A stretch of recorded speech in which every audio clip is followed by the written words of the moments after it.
The India UK Business Convention 2015. Welcome to the Leaders Conclave. Government is doing a lot, is trying to do a lot. I think it's time for the business leaders to also step up. Britain and India are both open for business, and together they're unbeatable.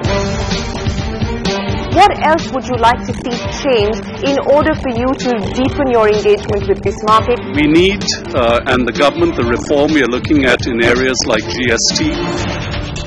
Yes, there's always frustrations. You always want things to go quicker, but I think we're actually going in the right direction. Policies where you need to have it clear, let people get on with what they need to do. तुम जानो तुमको गैर से जो रस्म राह हो मुझको भी पूछते रहो तो क्या गुनाह है? Maybe ask after us if it is no harm.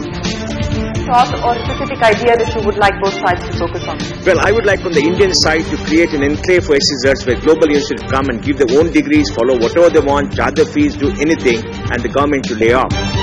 This is the moment to come to India when yields elsewhere are looking good, risks elsewhere are looking high.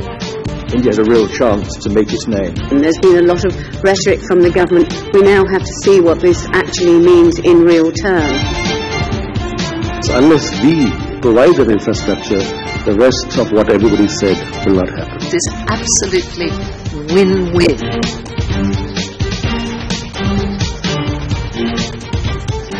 But I think there is unanimity across this very, very large table today that the India-UK partnership is poised for more growth, is poised for more promise.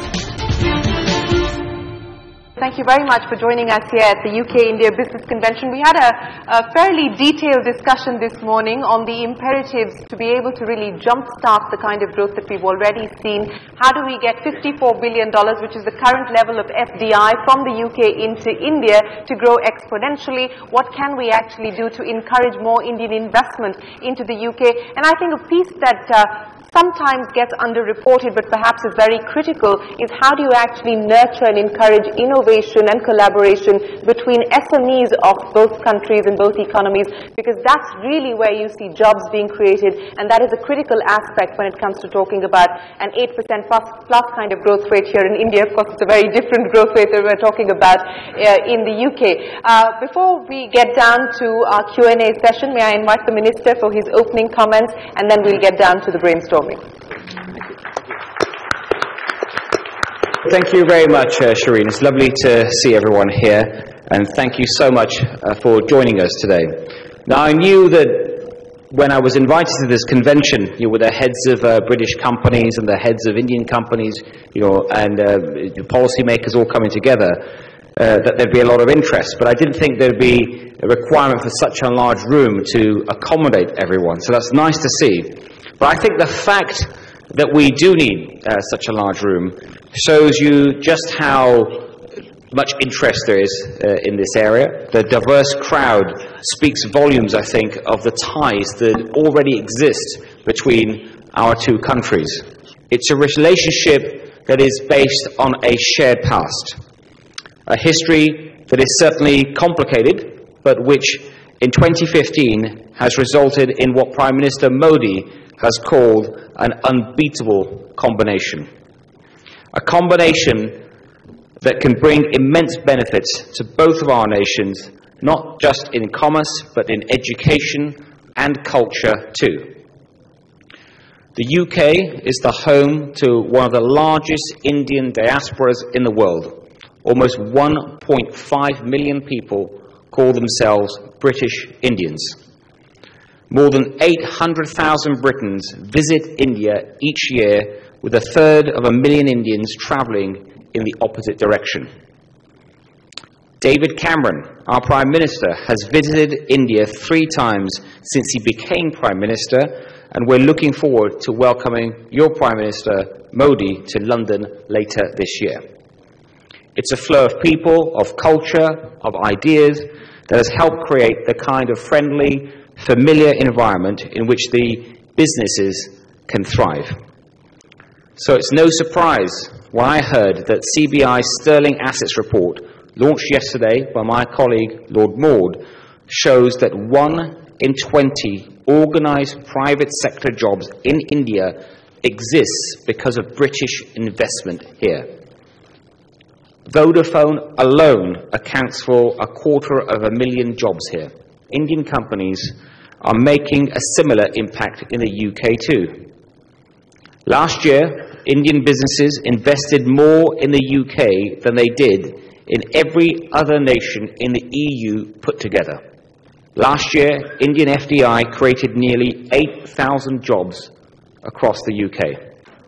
And Britain may have given modern industry to the world, but today, our largest manufacturer in terms of employment is an Indian company, Tata, which employs 45,000 people. It's a bit like Britain when it gave cricket to the world, only for India to come along and show us how the game is really played. We don't lecture business leaders. We listen to them. I know that business leaders are the ones that should be leading their company, and the last thing a minister or civil servant should be involved in. Which is why, as business secretary, it's my job to get out of your way to help you do your business and to help you make it a success.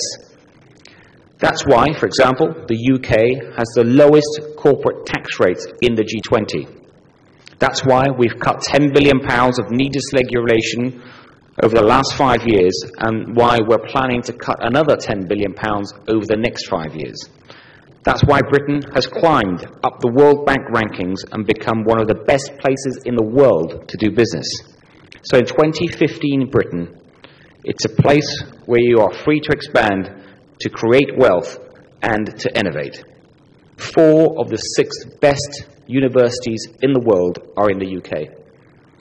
We have catapult centres that bring those universities together with global companies in order to commercialise their research and development work. The highest ranked G20 nation in the Global Innovation Index. Now I want to focus on what we can do together over the years to come. Now, Prime Minister Modi has set out a visionary agenda for growing India's economy, and I want the UK to be your partner of choice on that journey. It's a partnership that can take many forms. For example, there's our Smart Cities programme. The UK is at the forefront of creating and implementing ever more sustainable and smarter cities. So I welcome Indian companies looking for an accommodating real-world environment to develop and test new exciting ideas. And I encourage British companies to take that and take what they've learned and help make Indian cities smarter.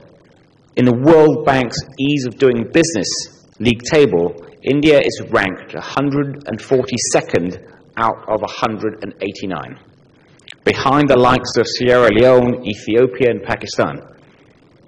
Barriers to doing business hamper domestic ambition, and they hurt international investment. They stop leaders from fulfilling their potential, they get in the way of job creation, and they stifle economic growth. So I was delighted to hear that Prime Minister Modi wants to catapult India into the World Bank's top 50. And I'm pleased the UK is already hard at work in helping to make this happen. Our High Commission here in Delhi is already talking to state and central governments about how we achieve this, and we even have a representative on the Indian government's expert committee on the ease of doing business. Meanwhile, one of our hosts here today, the UK-India Business Council, has signed a memorandum of understanding with the Maharashtra Indian Development Corporation to offer UK support and expertise in this vital area. So India and Britain are 2 countries who boast not just a shared history, but a shared future. We have a unique relationship, a special relationship, one that can reap dividends for businesses and citizens in both of our countries. All of us, government, business, civil society, must work together to turn possibilities into reality and to make sure that Britain and India truly remain together, an unbeatable combination. Thank you.